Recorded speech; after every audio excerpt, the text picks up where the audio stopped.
The Curious Calculus, The Life of Blaise Pascal. In the bustling France of the 1600s, a remarkable mind was growing. Born in 1623 in Clermont-Ferrand, young Blaise Pascal showed a fierce curiosity from the start.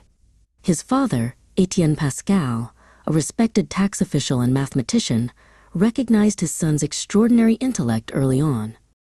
Étienne wanted Blaise to focus on languages first, so he hid all the math books. But curiosity cannot be hidden. At age 12, Blaise started drawing shapes on the floor with charcoal, naming the figures he created. He quickly discovered, all by himself, the rules of Euclidean geometry. Blaise's genius was immediately practical. When he was a teenager, his father, Étienne, moved the family to Rouen to take on a complex job calculating taxes. The endless addition and subtraction took days and often led to mistakes. Blaise watched his father struggle and thought, there must be a machine that can do this simple, tiring work. For 3 years, Blaise worked tirelessly, sketching designs and supervising craftsmen.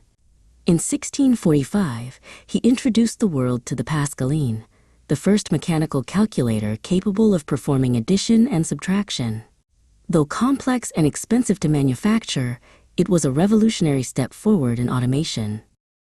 Blaise soon turned his attention to physics. He heard about the work of Evangelista Torricelli, who studied vacuums and hypothesized that air pressure caused mercury to rise in a tube.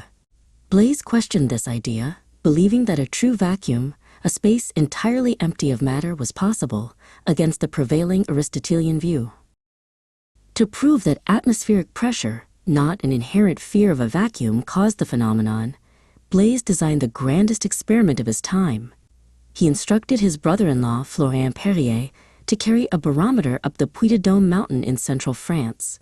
As they climbed higher, the air pressure dropped, and so did the column of mercury.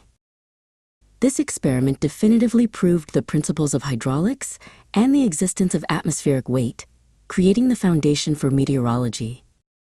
The concept of pressure became so linked to his name that today, the unit of pressure is called the Pascal, PA. Blaise's mind, however, was already moving to a new field, probability. In 1654, Pascal corresponded with fellow mathematician Pierre de Fermat about solving a friend's gambling problem. How should stakes be divided if a game is interrupted early? Their letters defined the very rules of probability, creating a branch of mathematics essential for everything from insurance to modern data science.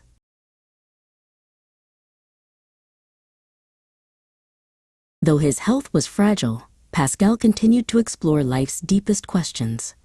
After a significant religious experience in 1654, his focus shifted toward theology and philosophy. He argued that human happiness depended not on calculation, but on faith. This shift led to one of his most famous concepts, Pascal's wager.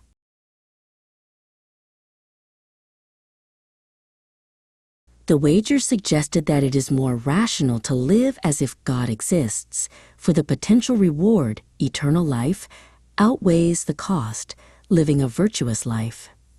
Though never fully completed, his scattered notes on religion, physics, and human nature were collected after his death and published as Pensées, thoughts. Even in his later years, Blaise remained dedicated to practical improvements for society. He proposed and helped establish the world's first public carriage service, a system of horse-drawn buses that followed fixed routes through Paris. This foresight made transportation accessible to many citizens. Blaise Pascal died at the tragically young age of 39, but his impact on human knowledge was immense. From inventing the calculator and establishing the science of probability, to defining atmospheric pressure and pondering the meaning of existence, Pascal proved that true genius touches every aspect of the world.